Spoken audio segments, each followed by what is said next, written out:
So, as I'm sure everyone, or should I say the people who are chronically online, that Skullgirls is sort of going through a really rough patch on Steam, Twitter, and a few other places as well. And as everyone saw from my fighting game tutorial video, I'm sure everyone knows that I enjoy playing Skullgirls. And I have been playing Skullgirls since, Mari had it on Smosh Games? Wow, that was a while. I could not help but sort of listen in as to what was being said because it's not really even getting heated, it's a boiling pot. So first of all, what are my intentions with this video? My main idea is to really understand what's going on and also let whoever's watching this sort of get an idea of what's happening and to go over what this even means, what this could mean, and what we're essentially getting behind what everyone's fighting about. So for all of you that don't know, Skullgirls players were just minding their business when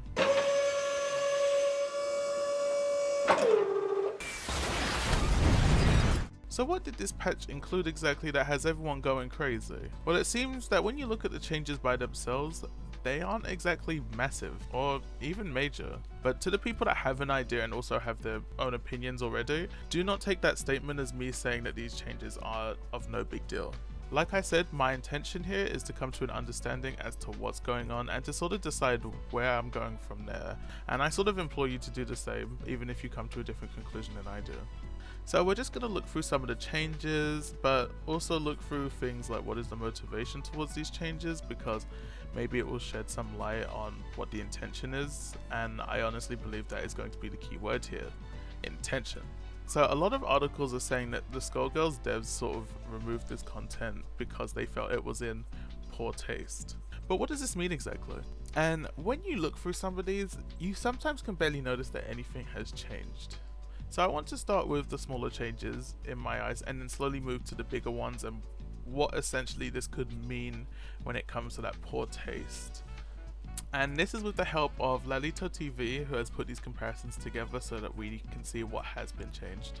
So to start off with, we have the very simple changes when it comes to things like Philia's underwear and it trying to be less noticeable in some art pieces, in which I think this is a fair change. It's not necessarily something that's taking something out, and it's very clear that if the new developers felt a certain way about Philia because of her age, they can sort of do that. But I also want to counterpoint this as well. These changes are so minor that I wonder that if you had such an issue with these, wouldn't it have been a better idea to cover up further and maybe shorts instead of just panties? I just don't quite see what changing the colors of her underwear for certain palettes really does, because we can all see what it is, and to me it just doesn't change anything. Nonetheless, I don't think this change exactly is what players are upset about. I think when it comes to this change, people were more upset that they were saying that this was in poor taste, but then when you look at what was changed, it's not really much.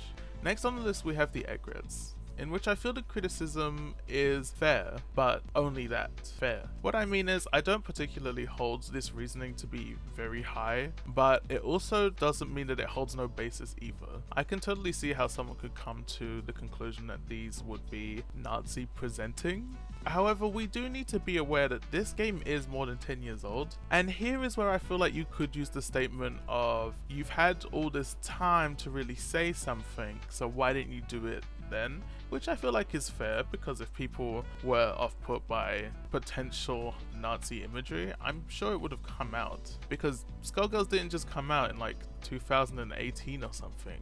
It's been around since 2012. But as you can see, the main changes for the egrets is that the use, or the lack of use, of the bands anymore. Even on Parasol and some palettes it has been completely removed. In general, when it comes to some art pieces, the flag has been changed to black. And honestly, I don't really know what way they could have gone about this. Now, do I think this was the correct course of action to take, rather than them changing something else? I don't know, mainly because I'm not sure of what would be the quickest thing to do. I think one idea, depending on the time that they had, is that they could have done something similar to Yu-Gi-Oh cards, and when I say this I'm mainly referring to the Exo Sisters archetype, where in the Japanese version the uniforms of the girls are very military looking, but when brought over to the West, they made the colors a little bit more vibrant so that it looks more like fantasy rather than military. I think this was more of a case of really small alterations, but I also don't know what would have been quicker, so maybe this was the best option. It's very clear that they've wanted to do this for a little bit of time, just because I think the egg red that's with Umbrella doesn't have a band either. Speaking on this, I don't know if it's necessarily fair to change something based on the potential of it having connotations to something else in the real world. I think that level of thought is quite dangerous when it comes to video games, because you know, you can take that as far as you want. Anything could really end up being linked to something else. But like I said, I think the key word for a lot of these is intention. And I think generally a lot of people didn't really look at these and go, oh yes, Nazis, because that wasn't the initial intention to just go, these are Nazis. Personally, I think this change, or the feeling that people had from this change, was that because they viewed it through the lens of it's sort of been here for so long, and when you take that away, I think a lot of people see it as censorship. I think they look at it and they say, we can't have that. And from what I'm seeing in general, I don't hear that people are generally upset about this change either. And I don't think people are unhappy with this change, but I just don't think it's ever been the focal point of someone's argument when it came to this. Then we have the changes when it comes to the more risque pieces that were censored, and I'd say this mainly comes from Big Band and Eliza's single player story mode stuff. And I don't think it needs much explanation as to what's going on. I think the main reason that these were sort of changed mainly because it is sort of fetishy in the content. But even then, when I look at some of this stuff, I just think, did you really change anything? There are times where I look at it and I think, maybe you made this worse. And just so you guys know, can someone tell me what the difference is between these two images?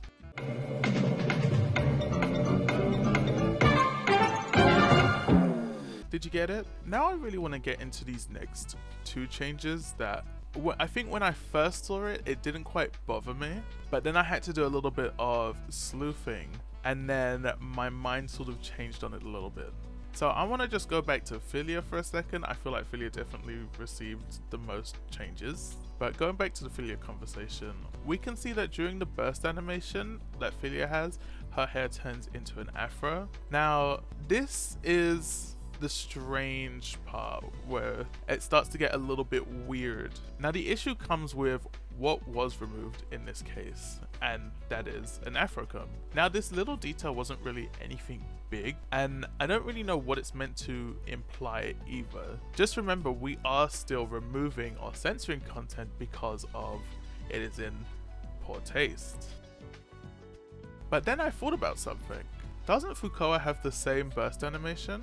And it dawned on me after seeing Lolito's video, why wasn't Fukua shown? So I turned on Skullgirls and I just had to check. As I checked, there it was, the afro comb in Fukoa's burst animation. And I couldn't help that with all these changes that were made to not be in poor taste, you've singled out Fukoa, a dark-skinned character, to be using the afro comb because she is essentially black presenting. Now, if you keep it on one and not the other, were there not any thoughts that this could be a little bit of a stereotype? Since, you know, this is more of a cultural item, I guess, that is associated with people with a certain color of skin. Wouldn't it really have been more impactful to keep it on both so that it wasn't, like I said before, a stereotype for the dark-skinned girl? And do I feel like this is a reach? A little. I do think this is a reach, but I also think some of these changes were reaches. Then you had Big Band's panels that were changed quite a bit, but in my opinion, not to the degree of where it really makes a difference. I've seen some sources that say it's supposed to depict police brutality, which, yeah, I guess. And I've heard others say that it's supposed to be a reference to RoboCop, but I didn't really see that either. Let me just debunk this first one, because I feel when I saw that it said that Big Band's change came to it being like sensitive, we need to realize that Big Band was not just a random black guy in the streets minding his own business when a group of policemen rolled up. Big Band was working for the police as a police officer, and his squad were working with the mafia and they took him out. So when it comes to like the sensitivity of the subject, I don't know if I see the potential issue with this, mainly because it is never labeled as a reference to like racial attacks. And honestly, I think if you really wanted to go into it, since we are doing this to not be in poor taste, maybe something should have been done with this police officer who so happens to look like a pig. I'm just saying, it's weird to play one side and not the other. But let's continue on. Let's get to the parts that are most likely considered the worst parts and what I think people are mostly upset about when it comes to this. And it is removal of content. Everything so far has sort of had something that can replace it, such as an art asset that is just censored. So first of all, I think one of the easiest things to explain that were removed was the Soviet announcer. And to put it short, Mike Z, the old, I think he's the old creator of the company that made Skullgirls. He did the voice, and without getting too much into it, Mike got in a little bit of trouble. And my guess is that they wanted to distance themselves away from anything that he has sort of done. What could they have done instead? Well, I think it's easily they could have just replaced this with someone else to do the voice. But you know, as soon as people see that something has been lost or sort of taken away, people automatically see this as, we have now lost out on content because of the changes that you want to make. Fans end up losing in general. And then I think the biggest point of contention for this whole update is the removed art from the digital art book. And now here's the thing, I can't find any reason why they may have exactly done this. Maybe there's things with like the previous artist that they also wanted to separate themselves from.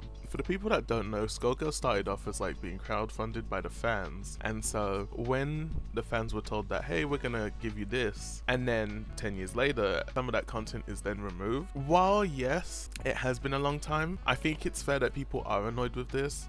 You can't necessarily take something back, even if it is a different dev team. You could have said, okay, we're not working on this art book anymore, we're gonna do a new art book. I think it's completely understandable if you feel slighted. In this sense, this is essentially censorship. I really think I have to stand with the fans in this bit. Looking at the changes that were made, I can't help but look at it and go, this didn't do anything. And then I wanted to go over something real quick. Guess who's back in the house? Review bombing. Now, anyone who has really been on top of the things when it comes to like the whole Skullgirls situation knows that Skullgirls on Steam received like 5,000 negative reviews during like the past few days, which changed like the review status of like positive to mostly negative. There are many things to be looked at in this section of things. Now, I think we're all aware that Twitter is the place where brain cells go to die, but many people on Twitter really kept making the argument that these negative reviews were from accounts that had very little playtime on them, so their opinions don't matter.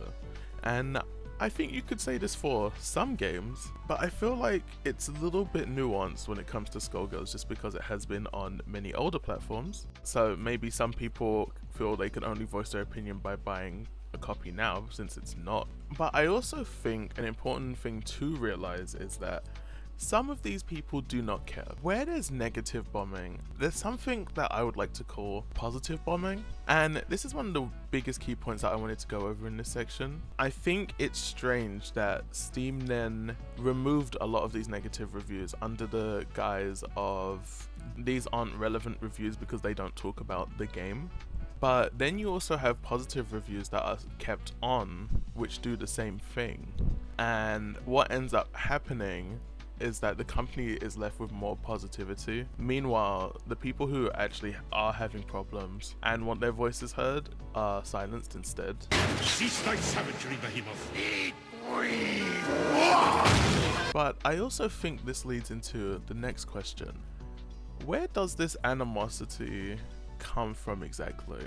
No, yeah.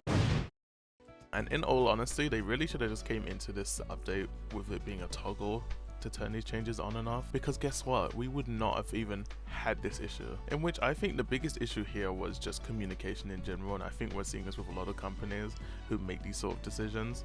I think this is something more companies need to be able to work around. And I think the main issue is the fact that people just don't want a game censored when it wasn't necessary.